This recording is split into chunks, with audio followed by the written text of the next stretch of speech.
Hi everyone, आज मैं आपको रामानुजन श्रीनिवास जी का जीवन परिचय बताऊंगी। चलिए जानते हैं। आप सोच रहे होंगे कि ये है कौन। ये एक महान भारतीय गणितज्ञ थे जिन्होंने आर्यभट्ट, ब्रह्मगुप्त और भास्कराचार्य जैसे प्राचीन गणितज्ञों की परंपरा को आगे बढ़ाया।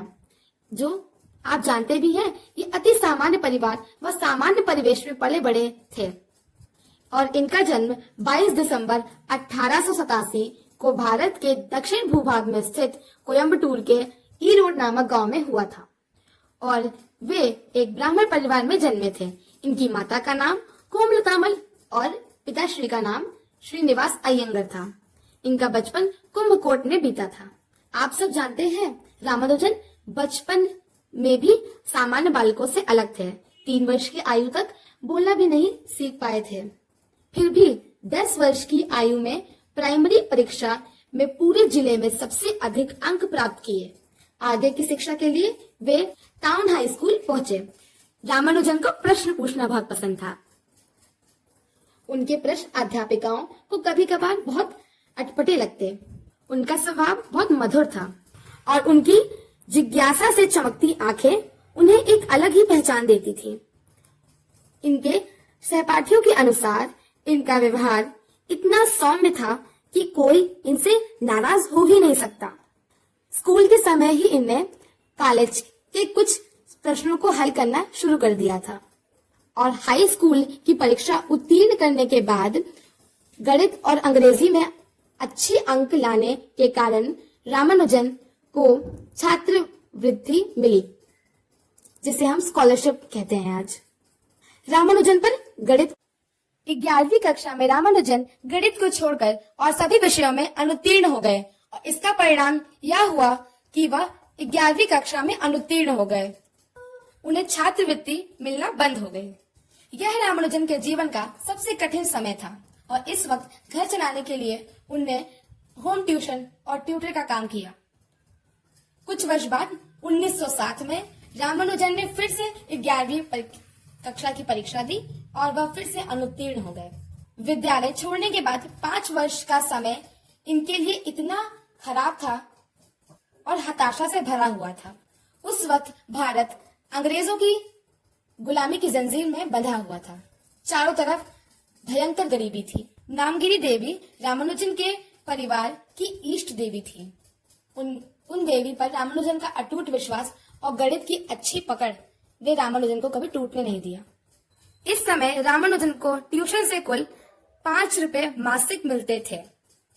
सन 1908 में इनके पिता ने इनका विवाह जानकी नामक कन्या से कर दिया।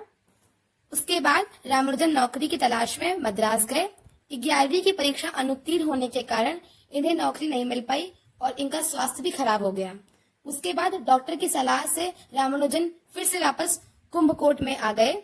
उसके बाद कुछ दिनों बाद रामानुजन की तबीयत सही हो गई और रामानुजन फिर से मद्रास आए। इसी समय किसी के कहने पर रामानुजन वहां के deputy collector CV Ramaswamy Iyer से मिले। अय्यर ने रामानुजन की प्रतिभा को पहचाना और जिलाधिकारी श्री रामचंद्र राय से कहकर इनके लिए 25 रुपए मासिक छात्रवृत्ति का प्रबंध भी कर दिया। इसी दौरान रामानुजन छात्रवृत्ति पर 1 साल मद्रास में रहे और अपना प्रथम शोध पत्र प्रकाशित किया। उसका शीर्षक था बर्नौली संख्याओं के कुछ गुण और यह शोध पत्र journal of Indian mathematical society में प्रकाशित हुआ था। यहाँ 1 साल पूरा होने पर उन्हें मद्रास पोर्ट ट्रस्ट में क्लर्क की नौकरी की। वहां पर रामानुजन रात भर जग कर गणित के कुछ सवाल हल करते और थोड़ी देर आराम करके दफ्तर चले जाते। रामानुजन को कड़ी मेहनत करनी पड़ी। रात को रामानुजन के स्लेट और खड़िए की आवाज के कारण परिवार के अन्य सदस्यों की नींद खराब हो जाती थी।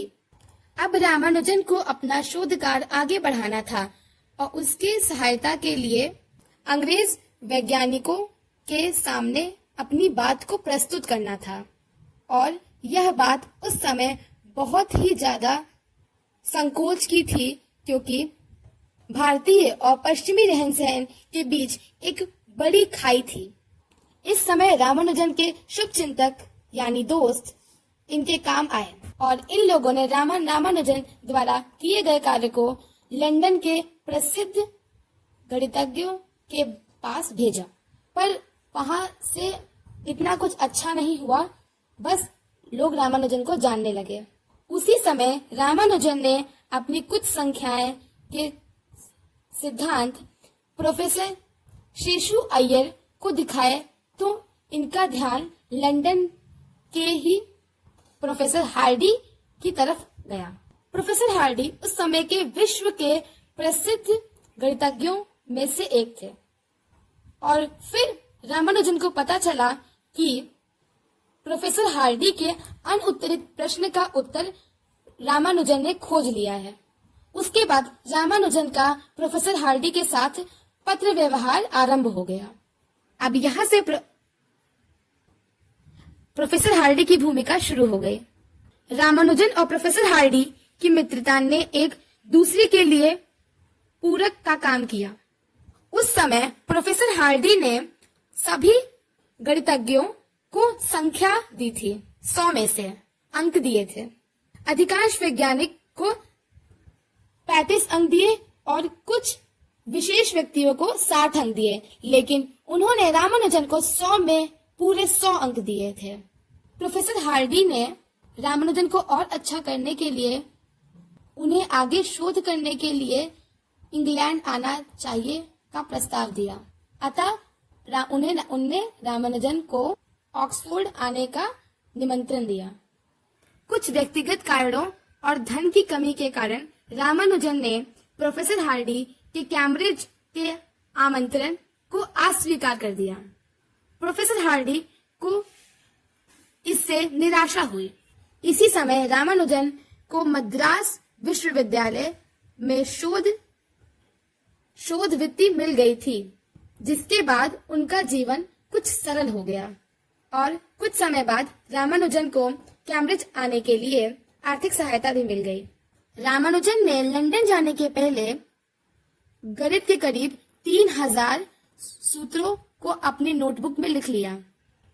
रामानुजन ऑक्सफोर्ड पहुंच गए और लंदन भी। वहां सब कुछ अच्छा चल रहा था, पर वहां पे रामानुजन का स्वास्थ्य खराब होने लगा। डॉक्टर ने इसे क्षय रोग बताया, अर्थात ट्यूबरकुलोसिस। इस वक्त क्षय रोग की कोई दवाई नहीं थी और रोगी को सैनिटोरियम में रहना पड़ता था। रामानुजन को कुछ दिन तक वहां रहना पड़ा। उसके बाद रामानुजन फिर से वापस इंडिया आ गए, भारत आ गए। भारत लौटने के बाद उनकी बीमारी और गंभीर हो गई। इस बीमारी की दशा में भी इन्होंने मार्क थीटा फंक्शन पर एक उचित स्तरीय शोध पत्र लिखा, जो गणित के साथ साथ कैंसर को समझने के लिए भी काम आता है। उसके बाद रामानुजन की सेहत और खराब होने लगी। कुछ दिनों बाद रामानुजन की सेहत और खराब होने लगी। फिर 26 अप्रैल 1920 के प्रातः काल में वे अचेत हो गए और दोपहर होते होते उन्होंने प्राण त्याग दिए। इस समय रामानुजन की आयु मात्र 33 वर्ष थी। इनका असमय निधन गणित जगत के लिए अपूरणीय क्षति था। रामानुजन जी सदैव हमारे दिल में रहेंगे।